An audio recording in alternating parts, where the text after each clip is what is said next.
Hi guys, it's Mona. I am starting a new show I'm super excited about where I review different products and share my opinion on whether it's clean or not clean. So let's get into it.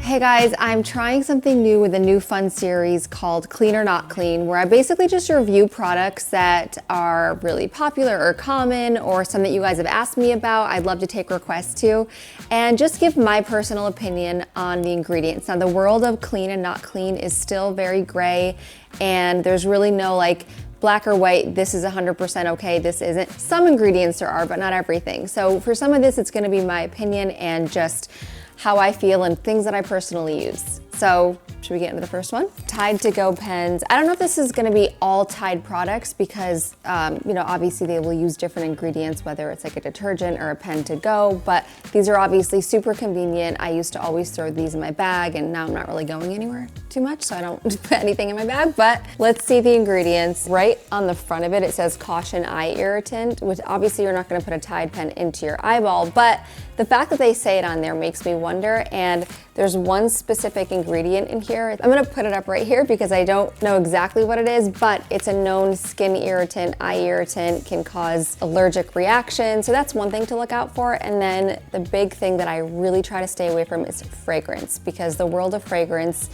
has no regulation. They can put anything in it and they don't have to disclose it. It can be proprietary. So sometimes it might be okay, but other times it won't. So I just, as a rule of thumb, stay away from fragrance. So I'm gonna say not clean.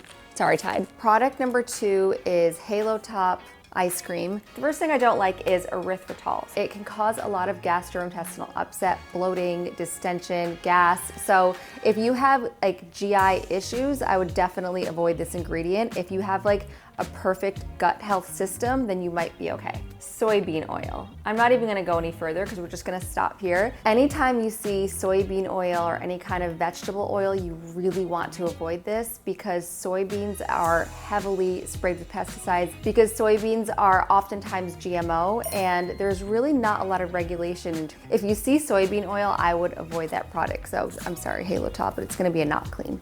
Now let's do oat milk. Overall, I love the idea of oat milk as a non-dairy alternative because dairy can cause a lot of inflammation. I think oats have a lot of great benefits and it's just so easy and it's really creamy in coffee and drinks. I know a lot of people who aren't even vegan like oat milk, but every product is created differently. So let's see for this one specifically what they've got going on. So one thing about oat milk is you'll always usually see an oil added in here, and it usually happens to be a vegetable oil because the consistency, it kind of keeps it a little bit creamier and that way it doesn't separate in your coffee. So yes, you're getting like a more beautiful product, but with a health risk. So again, we want to avoid vegetable oils because of the heavy processing that goes into making it. And the other reason you want to avoid them because they're really high in omega-6. So we want omega-3 fatty acids, that's like in walnuts and salmon and chia seeds. Another like couple things I see that I don't love is gellan gum. So when you see like xanthan gum, gar gum, gellan gum, these also can cause a lot of GI upset and bloating and just not the best. So for this one, I'm gonna say clean-ish because it's not necessarily like, besides the sunflower oil, if you're having it a little bit, we're gonna go with clean-ish. If you're having it every day in your coffee, in your milk, in your oatmeal, then we're gonna say not clean. Okay, Dunkin' Donuts coffee. And the ingredients, just say coffee. So that's great news. The one thing I'll say, not to be a stickler on everything, is that coffee is heavily sprayed with pesticides. It happens to be one of the crops that's like the most sprayed with pesticides. So I really try to drink organic coffee when I can, especially with Keurig because you can buy so many organic brands. I believe Mountain Valley's organic. I can pop up a few or put them in the caption, but when you're at home and you're making these, drink organic. If you're out and you wanna grab a Dunkin', it's totally fine. We can't control outside all the time, but we can control what's in our home. So clean-ish. So this is such a common staple. I think everyone had this growing up in their home. Who doesn't love spaghetti? This one is semolina wheat, durum wheat flour. Okay, so it has wheat. I think a lot of people watching this know about wheat and gluten and how a lot of people are intolerant. We try to avoid gluten, but I'm surprisingly gonna give this one a clean because wheat is dependent on your personal preferences and based on, your diet. I would say try to avoid gluten, but I don't think it's necessarily a toxic ingredient. Like, yes, it can cause, you know, some sort of disruption. It can cause a little bit of inflammation, but I'm really going for like the man-made chemicals and the additives in that way, or like pesticides. So for the most part, this is actually pretty clean. Okay, Meyers Soap. This is the Meyers Clean Day Hand Soap made with olive oil and aloe vera. So this brand in general has kind of been marketed as a clean brand. I feel like it's nice to have those brands where you don't have to think, because looking through, even for me, it's not like I've memorized every ingredient. Parabens, I mean, if you see the list of what can be listed in there, but let's see what this one has. Plant-derived ingredients, essential oils, no artificial dyes. Now the one thing that's interesting is it has fragrance, which I always try to avoid, but fragrance can be made with essential oils, and in that case, it's not toxic. It's more of a natural substance, and this one does say that it uses essential oils for its fragrance. So from what I can see on here, sometimes brands can trick you and you have to really dig, but I do think that I trust this brand because like their whole marketing is around being clean. They've been around for a while, so I'm gonna give this one a clean. Just for a little fun fact though, essential oils, even though they aren't toxic, they can be irritating to some people's skin. So if it's in like a face product or something, you might just wanna watch out for that, but I'm gonna give this a clean. I love this brand. Garden of Life Organic Protein and Greens. This is a super common vegan protein powder. This one's chocolate flavored. So this one I used to eat all the time. I'm gonna go through the ingredients and just see if anything's changed since I've last looked at it. Organic flavor blend, organic cacao. I like that versus like cocoa because it's a little less processed. This one is really tricky, and unless you're really digging for things like this and in this world, you wouldn't be able to know on the label, so I don't want to scare anyone with this. So this brand specifically, when it was tested by third parties, it was found to have a really high amount of lead and heavy metals. And that's obviously not something that they're going to list on the ingredients, but it was just more the manufacturing process. You can research this online and kind of make your own call here, but because there's so many other amazing options in terms of protein powder that don't have it, I'm gonna give this a not clean. Even though it's vegan and even though it's organic, I'm gonna give it a not clean. Okay, we've got Siete grain-free tortilla chips. One thing that is just music to my eyes, I don't know if that makes sense.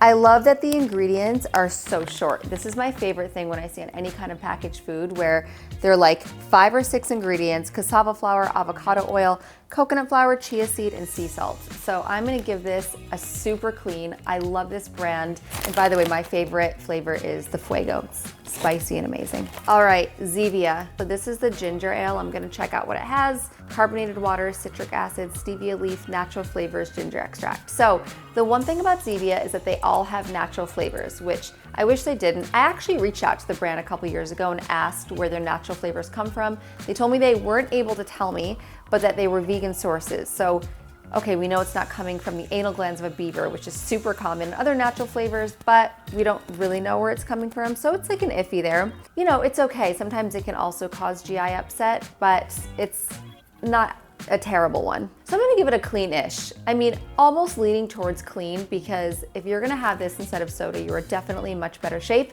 And one thing I'll say about natural flavors, it's less of a concern to your health. It's more just like, like, do I wanna be having like anal glands in my beverage? I don't know, but I'm not super worried about it in terms of like causing toxicity. So this is like a 90% clean.